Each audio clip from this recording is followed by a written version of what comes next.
Life has a way of robbing us all of our creativity, doesn't it? If I asked you to stop what you're doing right now and be creative, could you? If so, what would that look like to you? I think we all possess a certain amount of creativity, but having the ability to tap into it at a moment's notice can be next to impossible. We must be in the mood to create an art project. I want you to think about a time when you were creative. In that moment, when you were in what I call the state of flow, everything just seemed to come naturally. So ready or not, when it comes to creating art for my eBay store, whether the mood strikes me or not, that's really not important. The thing is that I'm in the chair and that I'm doing the work. And that's where I use the tools and the influence of other artists to create my art in Midjourney. And I do that by using mood boards. And it's more about the method. Many might refer to the mechanics of it. A mood board is something that I use to help set up and when I'm starting from zero and trying to create. And today, like I said, I'm starting with Alphonse Mucha. A little bit about Mr. Alphonse Mucha. He was a Czech painter, illustrator, and graphic artist who lived and worked in Paris during the Art Nouveau period in the early 1900s.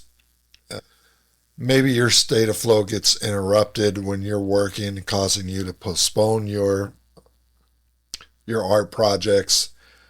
And I use Midjourney just to work right through and post my AI art on eBay. Whether or not you find Midjourney to be art or not, that's probably a different debate. I actually, we can have that. But I, for one, do find Midjourney to be art. It's digital art. And without further ado, let's look at a little bit of what type of Art Nouveau art looks like. This is some architecture. That's Art Nouveau here, obviously. And here we have some lines. Art Nouveau has these type of whiplash lines that you'll see so prevalent in a lot of these works. Here's an Art Nouveau lampshade. Maybe you've seen some of these types of lamps. It's a Tiffany lampshade and lamp. Quite expensive and a rare find if you can find one. Here it looks like it's a medicine chest in Art Nouveau style. And again, you can see the whiplash lines here. So anyway, let's take a look at Midjourney. And I've already searched, let's see, Alphonse Mucha's work in here. Let's see if we can get it to come up here. Alphonse Mucha. I know some other people have created images using his style, and that's not the right box. I'm sorry. It's a search box over here. And here you'll see a lot of his images that other people have been influenced to create. So when you're making your mood boards, you go through the images that you like. This is how I do it. I suppose there are many other ways to do it, but this is just part of my process here. So you look at the images you'd like to approve of for your mood board, and a mood board is basically going to just kind of set the direction for your creations. So for example, here's a really nice one, and if you click the heart and like it, it will save it in your collection. So when you go back to your images, after you've saved several of those, scroll up to the top and click on the button that says likes, or click on the tab that says likes, and all of the images that you liked are going to show up here. So if you open one up, you can download it and add it here in a folder. I've created a folder on my hard drive for this particular artist, Alphonse Mucha, and I'm saving these images in there. And currently I have several mood boards that I've made. And for today, we are going to create a new mood board for Alphonse Mucha. So we're going to name this mood board Alphonse Mucha. You guessed it. And we're going to upload images into this mood board.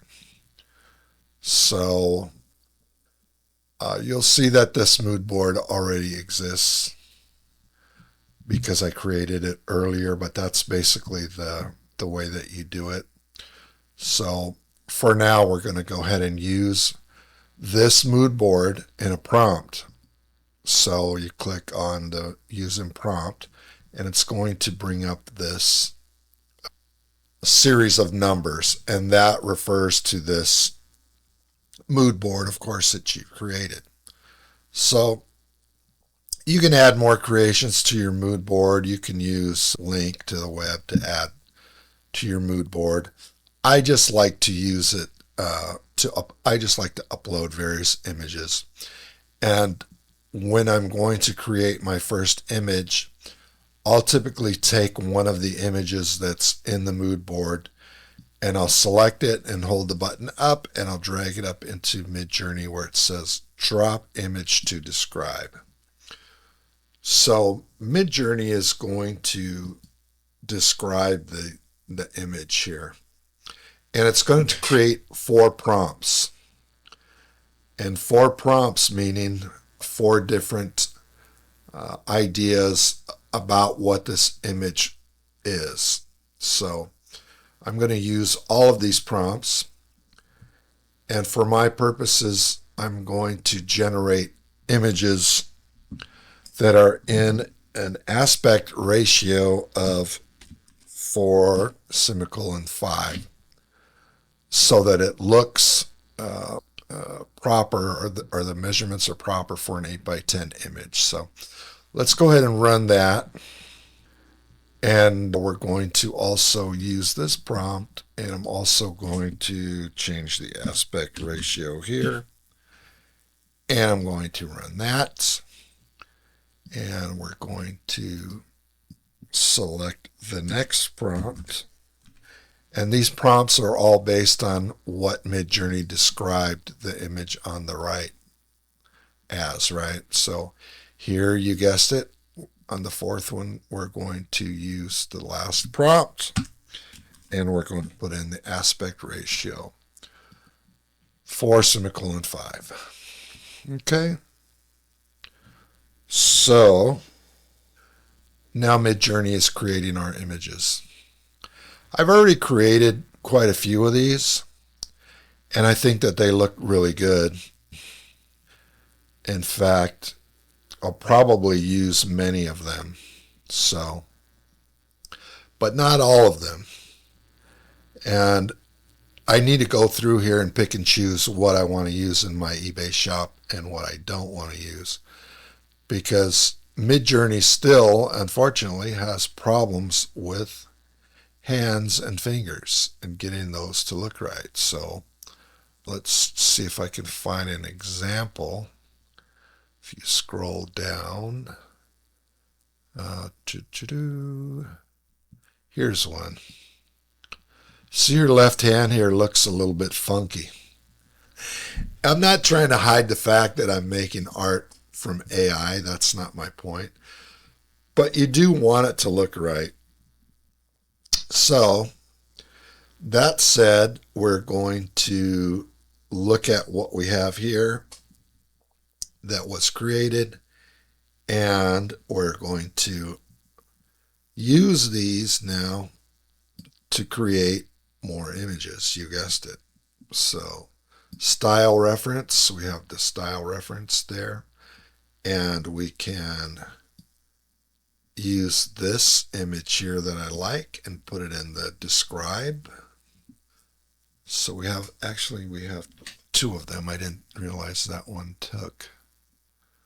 So it gave 8 different descriptions of the same image, which is very interesting. So we're going to go ahead and hit run all prompts and run all prompts.